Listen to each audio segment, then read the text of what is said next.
Olá, gente do bem, tudo bem? No vídeo de hoje eu quero conversar com vocês a respeito da conflituosa relação entre sogras e noras, especialmente do ponto de vista da sogra. Então, se você vive esse tipo de problema ou se você conhece alguém que o viva, fique comigo neste vídeo.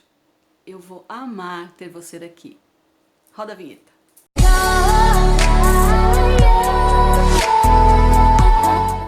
Bom, aqueles que me conhecem sabem que eu sou advogada há 33 anos e sempre atuei na área civil e de família.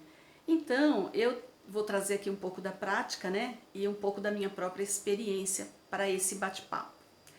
A gente sabe que a relação de sogra e nora é uma relação muito delicada, né? É claro que não são todas sogras e noras que não se dão bem. Eu conheço muitos casos em que elas se dão maravilhosamente bem. Mas, na maioria dos casos, a gente sabe que essa relação é muito conflituosa sim. As piadinhas que a gente vê por aí sempre envolvem o genro e a sogra. Mas na prática não é assim, né? Geralmente, o genro se dá super bem com a sogra. Esse genro também costuma se dar muito bem com o sogro. E a nora também costuma se dar bem com o sogro. O problema é quando juntam duas mulheres, né? As noras, elas costumam ter muito ciúme das sogras. Por quê? Existe uma pessoa que está sendo disputada por essas duas mulheres, que é o filho, né? Então, esse filho, que geralmente costuma ser muito mais apegado à mãe, porque costuma ser assim, né? Os filhos são mais apegados com a mãe e as filhas são mais apegadas com o pai, regra geral. Então, esse filho, tão querido pela mãe, de repente ele se apaixona por uma mulher. E essa mãe, ela não consegue muitas vezes compreender que cessou o momento dela. O momento dela vai até os 18 anos. Eu penso assim.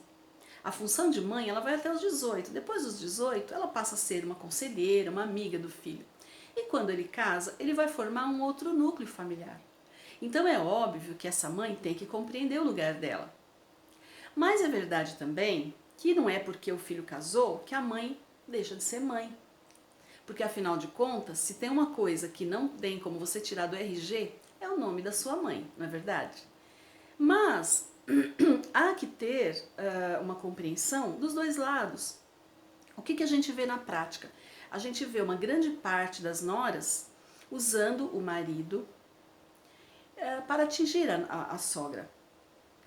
E às vezes também se estabelece muito ciúme, muita inveja também. Inveja por parte da sogra, porque ela gostaria de estar no lugar da nora.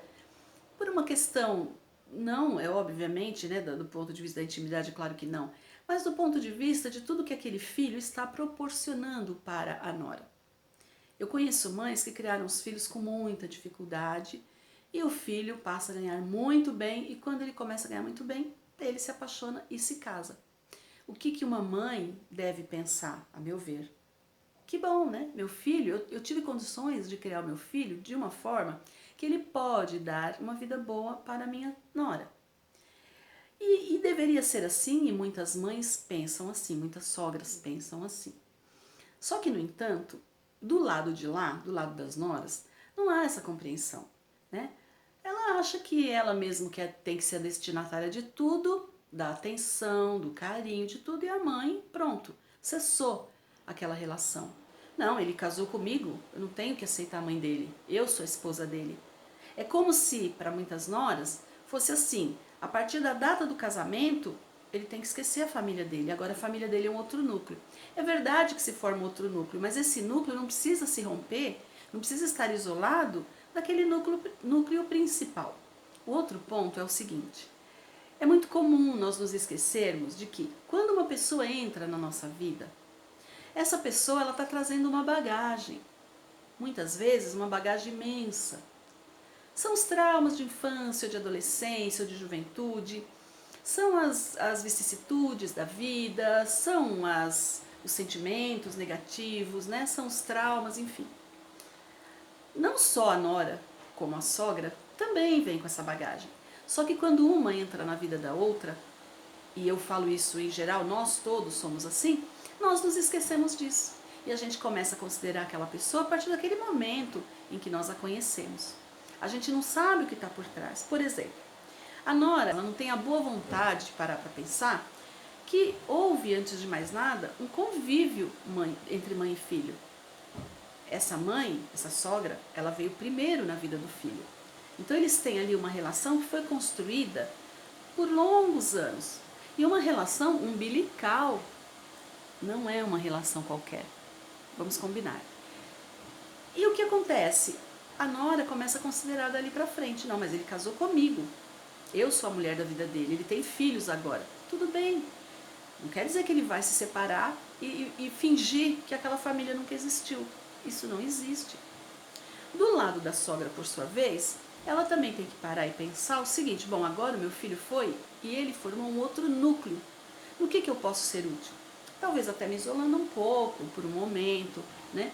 Então, o que eu quero dizer com isso? Que no final das contas, o que precisa haver é uma compreensão de uma para com outra mulher. Eu me lembro que uma amiga, que também é sogra, uma amiga muito querida, você vai lembrar de mim, né, amiga?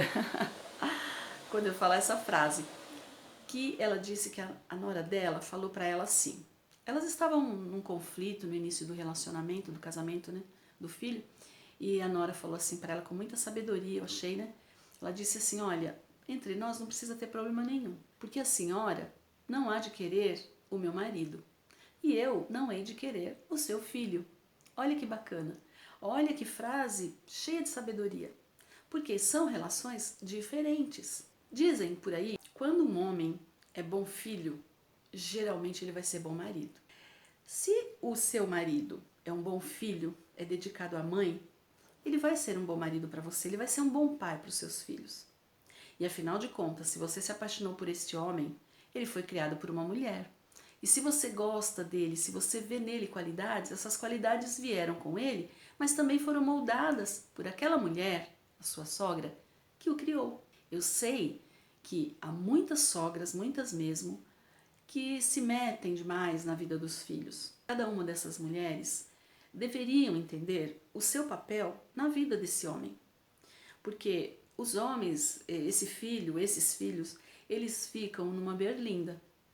Principalmente quando eles amam muito a esposa e amam também a mãe, porque às vezes o homem em casa nem tem tanto amor pela esposa, a gente vê muito isso. Mas quando é um homem que ama a esposa e um homem que obviamente ama a mãe, é lógico que ele vai ficar num papel muito difícil. Uma outra coisa também que eu queria trazer, que eu já vi casos, é que muitas noras, elas entram na família, em vez de elas trazerem mais união ainda, porque é uma filha que está chegando para aquele casal, né, de sogros. Não, ela traz confusão. Ela tenta separar os irmãos, o marido, né, ou o namorado das irmãs e irmãos, e principalmente da sogra. Então, essa é uma disputa inútil, é uma disputa pequena demais e não deveria caber na cabeça, nem nos corações, nem nos lares dessas pessoas. Eu conheci uma senhora que ela tinha um filho e esse filho, com uma certa idade, ele se apaixonou por uma moça e casou com ela. Essa senhora, não é porque ela era uma conhecida minha, ela era uma pessoa normal, uma pessoa bem sensata, muito apegada com o filho com ela, mas ela dona dela. E essa nora entrou para a família, uma moça até boa também, uma moça muito boa. Como ela via a relação entre o filho e a mãe, que era uma relação muito bacana, e ela não tinha uma boa relação com a mãe, então ela começou a sentir muito ciúme da relação. Na verdade, a relação, ela não tinha ciúmes da sogra nem do filho. O ciúme que ela tinha era da relação, era assim que eu enxergava, da relação entre mãe e filho. E ela não se dava bem no casamento, por quê? Porque ela trazia a sogra para a cama dela, figurativamente falando. A sogra pouco visitava o casal. A sogra não fazia a cabeça do filho contra a nora, até porque ela gostava da nora, não tinha o que falar da nora. Mas a nora tinha muito ciúme dessa relação. E o que ela começou a fazer? Ela discutia tanto com o marido, com esse filho, marido dela, e ela, todas as discussões, ela colocava a mãe dele na discussão, sendo que a mãe não estava ali presente. Né? Ou seja, eu costumo dizer, bom, então a pessoa traz a sogra, ela mesma traz a sogra para dentro, para a cama deles e para ficar entre eles, né? Sendo que a sogra tá lá na dela. Então, assim, esse vídeo, apesar de eu estar abordando também a questão da nora, mas é mais para falar do ponto de vista da sogra, porque a gente vê muitos vídeos no YouTube falando de sogra ruim, de sogra que se mete, de sogra que faz e acontece. Mas são pouquíssimos vídeos em que a gente ouve falar dessa relação conflituosa do ponto de vista da nora. Assim, a nora, ela também é muito responsável por essa relação dar certo. Ela está entrando agora naquela família, porque a gente costuma muito ouvir isso, né? A pessoa entra no trem, no meio do caminho e quer sentar na janelinha, né? É muito assim a gente vê. Não estou falando que são todas as noras, pelo amor de Deus, né? Conheço muitas noras maravilhosas que dão show, mas muitas são assim. Elas acham o seguinte: entrei na família agora e agora é tudo, o mundo vai girar à minha volta. A atenção desse homem é para mim. Tem muitas que colocam o marido numa redoma. Eu conheço casos assim. Ela se coloca o marido e os filhos numa redoma e ninguém pode chegar perto. Muito menos a mãe desse marido. E aqui eu encerro a primeira parte deste vídeo. Vamos para a segunda e última parte. Te espero lá.